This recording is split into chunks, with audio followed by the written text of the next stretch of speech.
Bayangkan, karena sebuah insiden konyol, kau menikah kilat dengan seorang pria asing, lalu ia menghilang selama setahun penuh. Kau pun akhirnya move on dan diterima bekerja sebagai asisten pribadi seorang CEO jenius, hanya untuk menemukan bahwa bos barumu adalah suamimu yang hilang dan ia sama sekali tidak mengenalimu. Lebih parahnya lagi, ia mulai cemburu buta pada suami misteriusmu, yang sebenarnya adalah dirinya sendiri. Sebelum kita terjebak dalam komedi romantis paling canggung ini, pastikan kalian sudah tekan tombol like, share, dan subscribe channel Dracin. Dan jangan kemana-mana, tonton sampai akhir karena momen saat mereka sadar akan kebenarannya akan sangat lucu.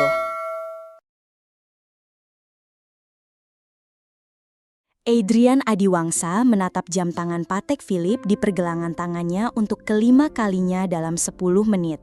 Keterlambatan adalah dosa tots yang tidak bisa ia ampuni, sebuah inefisiensi yang menggerogoti detik-detik berharga dalam hidupnya. Hari ini, ia terpaksa melakukan hal paling tidak efisien dalam hidupnya, menikah. Bukan karena cinta, tentu saja. Cinta adalah variabel yang terlalu tidak logis. Ini adalah sebuah transaksi murni.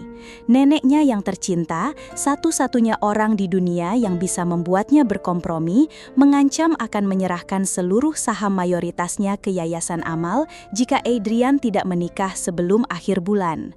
Maka, sebuah solusi pragmatis pun dirancang. Pernikahan kontrak selama 1 tahun dengan seorang sosialita bernama Tania, wanita yang reputasinya cukup baik dan yang terpenting cukup materialistis untuk menerima kesepakatan 10 miliar rupiah tanpa banyak bertanya. Ia berdiri di depan kantor catatan sipil yang tampak membosankan, memegang 2 benda di tangannya, sebuah kartu ATM titanium berisi dana kontrak dan sebuah ponsel baru yang hanya berisi 1 nomor, nomornya untuk komunikasi darurat. Tania sudah terlambat 15 menit. Kesabaran Adrian yang setipis kertas mulai terkoyak. Tepat saat ia akan menelpon asistennya untuk membatalkan semuanya, sebuah kekacauan terjadi. Dari tikungan jalan, sebuah sepeda tua melaju dengan kecepatan tak terkendali, oleng, dan menabraknya dengan telak. Brak, Adrian terhuyung ke belakang, sementara si pengendara sepeda dan sekeranjang penuh buku jatuh berhamburan di trotoar. "Aduh, maafkan saya," seorang gadis muda dengan rambut dikuncir kuda yang berantakan dan noda tinta di pipinya bangkit dengan panik. Ia adalah Bella. Ia terburu-buru menuju perpustakaan untuk mengembalikan buku sebelum denda dan rem sepedanya ternyata blong. Ia melihat ponselnya yang tergeletak di aspal, layarnya retak 1000. "Oh tidak," bisiknya putus asa. Adrian yang amarahnya karena keterlambatan Tania, kini bercampur dengan kejengkelan karena ditabrak, menatap gadis di hadapannya. Gadis yang ceroboh, panik, dan tampak putus asa karena sebuah ponsel rusak. Tiba-tiba, sebuah ide gila, sebuah keputusan impulsif yang sangat tidak sesuai dengan karakternya melintas di benaknya. Tania terlambat. Gadis ini ada di sini. Ia butuh seorang istri sekarang juga. Ia melangkah maju, menarik tangan Bella yang masih syok. Ia menyodorkan kartu ATM dan ponsel baru itu ke tangan Bella. "Kau," katanya dengan suara dingin dan tegas, "menikahlah denganku, sekarang juga. Ini bayaranmu." Bella menatapnya dengan mulut ternganga. Pria kaya, aneh ini pasti sedang bercanda. Ia mengira ini adalah cara yang sangat eksentrik untuk mengganti rugi ponselnya. Mungkin isi kartu ini hanya beberapa juta. Merasa ini adalah sebuah petualangan gila yang akan menjadi cerita lucu seumur hidupnya dan didorong oleh pesona pria tampan di hadapannya, Bella mengangguk. Oke, mereka masuk, menandatangani dokumen, dan keluar beberapa menit kemudian sebagai suami dan istri. "Aku akan menghubungimu jika Nenet ingin bertemu." Hanya itu kata Adrian sebelum masuk ke mobilnya dan menghilang, meninggalkan Bella yang memegang kartu ATM dan ponsel baru masih mencoba memproses kegilaan yang baru saja terjadi. Bagi Adrian, insiden pernikahan kilat itu adalah sebuah masalah yang telah diselesaikan. Ia mengirimkan salinan surat nikah kepada neneknya, membungkam tuntutan sang matriark untuk sementara waktu. Gadis sepeda itu, yang namanya bahkan nyaris tidak ia ingat, adalah sebuah solusi darurat yang akan ia urus nanti. Ia kembali ke dunianya, ke dalam pusaran rapat dewan direksi, akuisisi perusahaan, dan grafik pasar saham.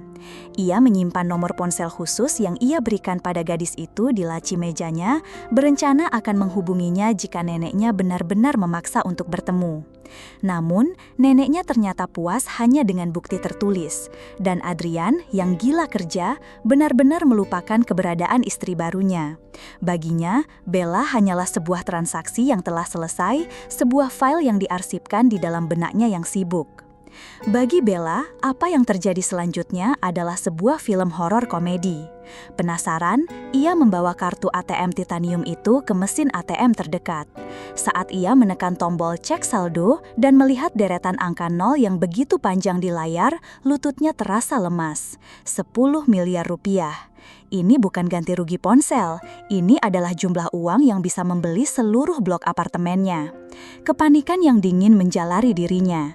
Siapa pria itu? Mengapa ia memberikan uang sebanyak ini untuk sebuah pernikahan palsu? Pikiran rasionalnya langsung melompat ke kesimpulan terburuk. Mafia, pencucian uang, ia pasti baru saja menikahi seorang bos kriminal besar. Rasa takut membuat Bella bertindak cepat. Ia tidak berani menggunakan uang itu sepeser pun, takut jika transaksi itu akan membuatnya terlacak oleh polisi atau sindikat saingan. Kartu ATM itu ia selipkan di dalam sebuah buku tebal dan ia sembunyikan di dasar lemarinya. Lalu, ia menatap ponsel baru yang diberikan Adrian. Ponsel ini pasti memiliki alat pelacak canggih. Dengan jantung berdebar, ia membungkus ponsel itu dengan beberapa lapis aluminium foil, membawanya ke sebuah jembatan di atas sungai, dan melemparkannya ke dalam air yang keruh. Ia melihat ponsel itu tenggelam, berharap semua jejak dari pernikahan gilanya ikut terkubur bersamanya. Ia memutuskan untuk melupakan segalanya, menganggapnya sebagai sebuah mimpi demam yang aneh. Ia akan melanjutkan hidupnya, menyelesaikan kuliahnya dan mencari pekerjaan, seolah hari di depan kantor catatan sipil itu tidak pernah terjadi. 1 tahun berlalu dalam keheningan total. Adrian tidak pernah menelpon, dan Bella merasa aman, berhasil meyakinkan dirinya bahwa ia telah lolos dari cengkeraman dunia kriminal. 1 tahun setelah insiden gila itu, Bella akhirnya berhasil mewujudkan mimpinya. Dengan ijazah di tangan dan portofolio yang mengesankan, ia diterima bekerja di Adiwangsa Corp, perusahaan teknologi paling inovatif di negara itu. Dan bukan sekedar posisi biasa, ia berhasil mendapatkan posisi yang paling didambakan, asisten pribadi dari sang CEO sendiri. Ini adalah sebuah pencapaian yang luar biasa. CEO Adiwangsa Corp, Adrian Adiwangsa, adalah seorang legenda, seorang jenius misterius yang tidak pernah menunjukkan wajahnya di media. Namun setiap strategi bisnisnya menjadi studi kasus di sekolah-sekolah bisnis. Bekerja untuknya adalah sebuah kesempatan sekali seumur hidup. Di hari pertamanya, Bella masuk ke dalam kantor CEO yang luas dan minimalis dengan perasaan campur aduk antara gugup dan gembira. Seorang pria sedang berdiri membelakanginya, menatap keluar jendela kaca raksasa yang memperlihatkan pemandangan kota.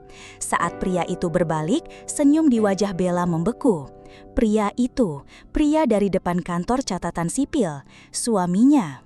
Jantung Bella serasa akan melompat keluar dari dadanya. Jadi ia bukan bos mafia, ia adalah Adrian Adiwangsa, CEO legendaris. Kepanikan yang berbeda, yang jauh lebih mengerikan, kini menjalari dirinya. Adrian menatapnya dengan tatapan dingin dan profesional, tidak menunjukkan tanda-tanda pengenalan sama sekali.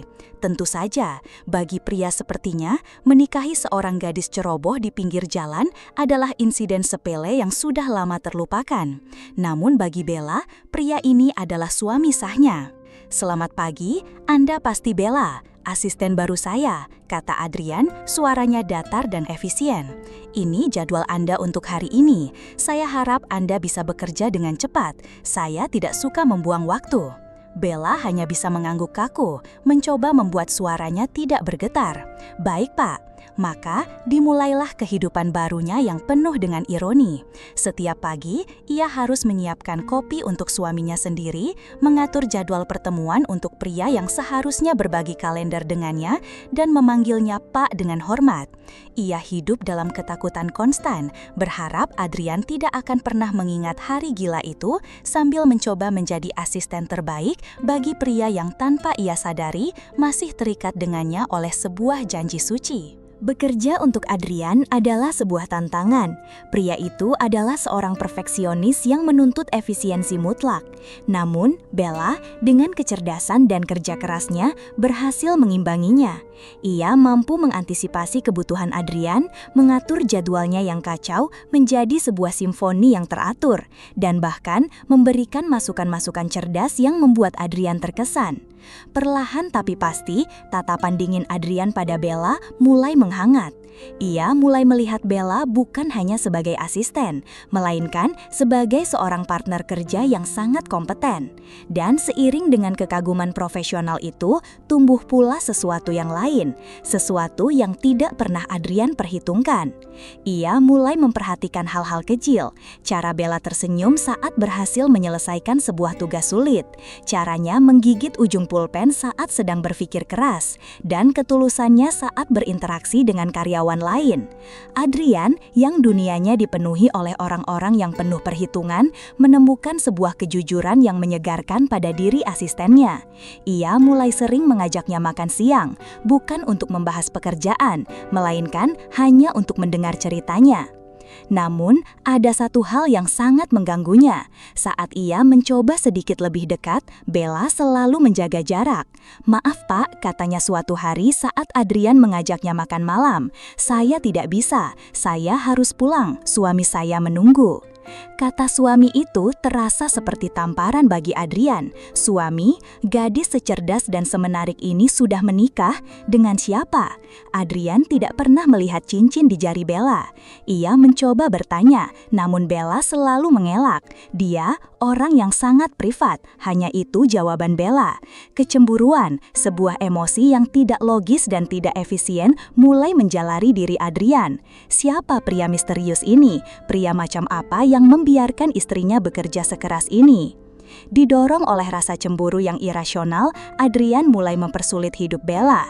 Ia akan memberinya tumpukan pekerjaan tambahan tepat sebelum jam pulang. Ia akan meneleponnya di tengah malam untuk menanyakan hal-hal sepele. Ia ingin melihat reaksi sang suami. Apakah pria itu akan marah? Apakah ia akan datang ke kantor dan menghadapinya? Namun, tidak ada yang terjadi. Bella hanya menerima semua itu dengan profesional, meskipun terlihat semakin lelah. Adrian semakin frustrasi. Ia berperang melawan bayangan, mencoba menyabotase sebuah pernikahan tanpa pernah menyadari bahwa suami misterius yang sangat ia benci itu adalah dirinya sendiri.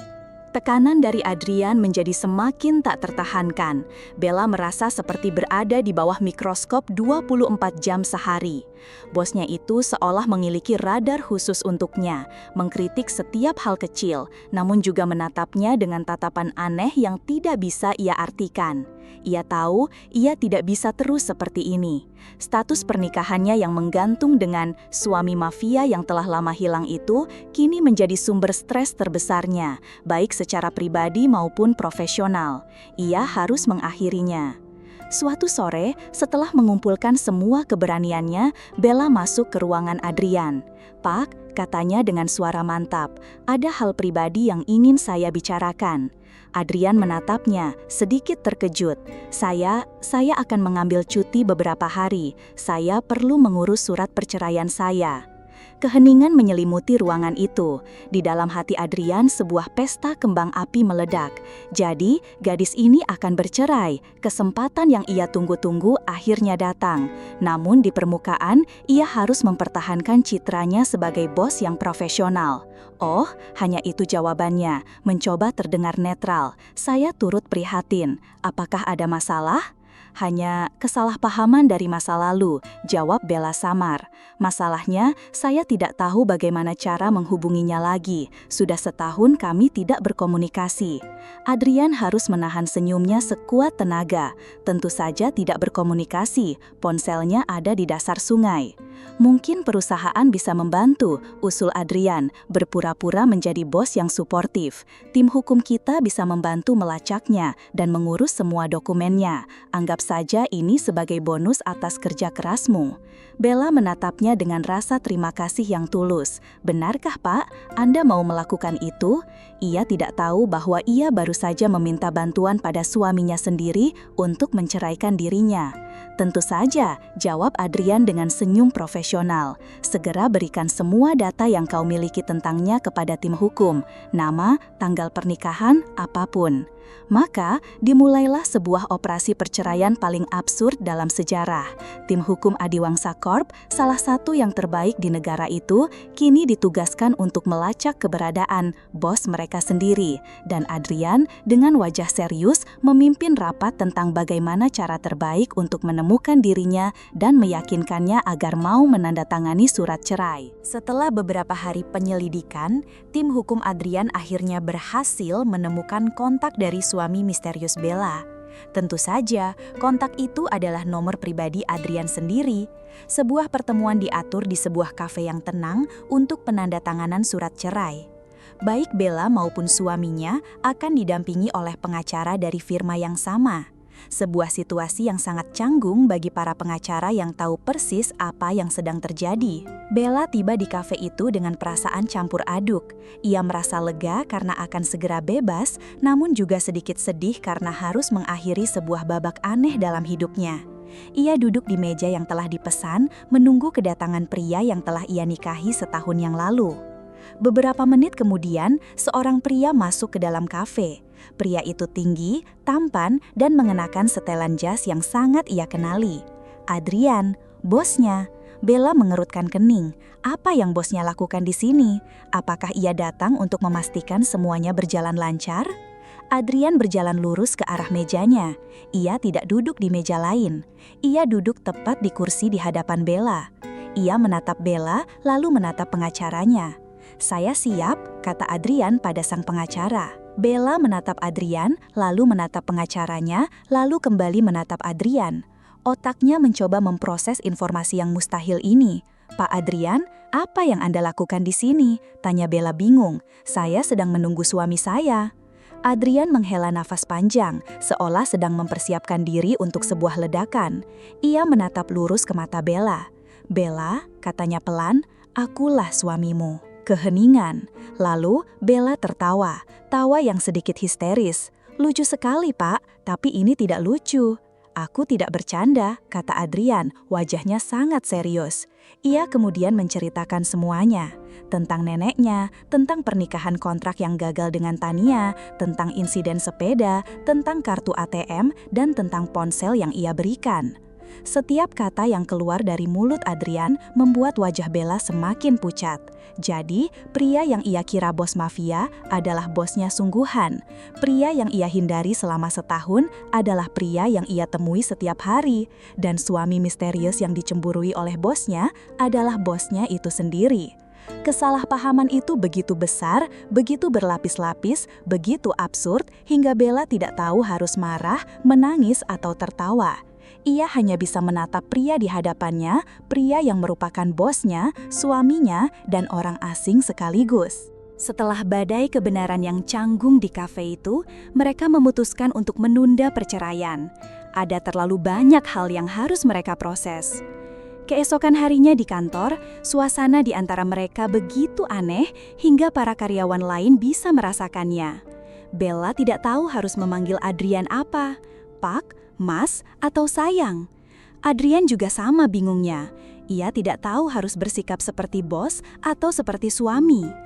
Malam itu Adrian mengirimkan pesan kepada Bella, bukan melalui email kantor, melainkan melalui aplikasi pesan biasa. "Mau berkencan?" tulisnya, sungguhan, tanpa ada yang menyamar sebagai bos atau istri yang hilang. Kencan pertama mereka yang sebenarnya adalah sebuah pengalaman yang penuh dengan tawa canggung. Mereka pergi ke sebuah taman hiburan, sebuah tempat yang tidak pernah Adrian kunjungi sejak kecil. Ia, sang CEO yang terbiasa dengan efisiensi, terlihat sangat kaku saat mencoba bermain lempar gelang. Bella, yang melihat sisi lain dari bosnya yang biasanya dingin, tidak bisa berhenti tertawa. "Jadi," kata Bella sambil menjilat es krimnya, "selama ini kau cemburu pada dirimu sendiri." Wajah Adrian memerah. "Itu adalah situasi yang tidak logis," jawabnya, mencoba terdengar profesional, yang justru membuat Bella semakin tertawa. Di sanalah, di tengah suara musik dan tawa anak-anak, mereka mulai benar-benar berbicara. Adrian menceritakan tentang kesepiannya di puncak, tentang bagaimana ia merindukan interaksi yang tulus. Bella menceritakan tentang mimpinya, tentang ketakutannya, tentang bagaimana ia sebenarnya sangat mengagumi Adrian sebagai seorang pemimpin, bahkan saat ia membencinya sebagai seorang bos. Mereka menemukan bahwa di balik semua kesalahpahaman ada sebuah koneksi yang nyata. Koneksi yang pertama kali mereka rasakan saat mengobrol di aplikasi kencan, koneksi yang membuat mereka melakukan hal gila di depan kantor catatan sipil. Koneksi yang ternyata tidak pernah hilang. Beberapa minggu setelah kencan pertama mereka, hubungan Adrian dan Bella berkembang dengan cepat. Kecanggungan di kantor perlahan berubah menjadi senyum-senyum curi pandang dan pesan-pesan singkat yang lucu. Mereka menyadari bahwa algoritma jodoh sejati mungkin tidak salah. Mereka memang cocok, hanya saja takdir memutuskan untuk mempermainkan mereka dengan cara yang paling rumit. Suatu hari, Adrian datang ke meja Bella dengan ekspresi serius. "Nenet ingin bertemu denganmu," katanya. "Bertemu denganku sebagai asistenmu?" tanya Bella. "Bukan," jawab Adrian sambil tersenyum. "Bertemu denganmu sebagai cucu menantunya." Pertemuan dengan Nenek Wijoyo adalah sebuah pengalaman yang hangat. Wanita tua yang bijaksana itu menatap Bella dengan tatapan penuh selidik, lalu tersenyum lebar. "Aku tahu kau orang yang tepat untuknya sejak awal," kata sang nenek. "Adrian butuh sedikit kekacauan dalam hidupnya yang terlalu teratur." Malam itu, di teras rumah neneknya yang asri, Adrian menggenggam tangan Bella. "Kau tahu," katanya, "aku memberikanmu kartu ATM 10 miliar itu sebagai bagian dari sebuah kontrak yang dingin, tapi aku ingin memberikannya lagi sekarang." Ia mengeluarkan kartu yang sama dari dompetnya. "Kali ini bukan sebagai bayaran, tapi sebagai janji bahwa aku akan berbagi segalanya denganmu." Bella tersenyum, mendorong kartu itu kembali ke tangan Adrian. "Aku tidak butuh itu," katanya. "Aku sudah punya segalanya." Ia menatap pria di hadapannya, pria yang telah menjadi suaminya karena sebuah kecelakaan, menjadi bosnya karena sebuah kebetulan, dan kini menjadi kekasihnya karena sebuah pilihan. Pernikahan mereka mungkin dimulai sebagai sebuah kesalahan gila, namun kini terasa seperti takdir yang paling benar. Dan begitulah akhir dari sebuah pernikahan paling acak dalam sejarah, di mana seorang CEO yang cemburu pada dirinya sendiri akhirnya menemukan wanita yang tidak bisa ia nilai dengan uang. Kisah Adrian dan Bella mengajarkan kita bahwa takdir bisa datang dari tabrakan sepeda, dan cinta sejati terkadang dimulai dengan kesalahpahaman yang paling lucu. Terima kasih banyak sudah mengikuti perjalanan penuh tawa dan salah paham ini dari awal hingga akhir. Menurut kalian momen mana yang paling lucu? Saat Adrian cemburu pada suami misterius Bella atau saat mereka bertemu di ruang pengacara untuk bercerai? Tulis pendapat kalian di kolom komentar ya. Jangan lupa tinggalkan jejak dengan menekan tombol like jika kalian suka dengan akhir ceritanya. Dan pastinya subscribe agar tidak ketinggalan kisah-kisah tak terduga lainnya. Sampai jumpa di cerita selanjutnya.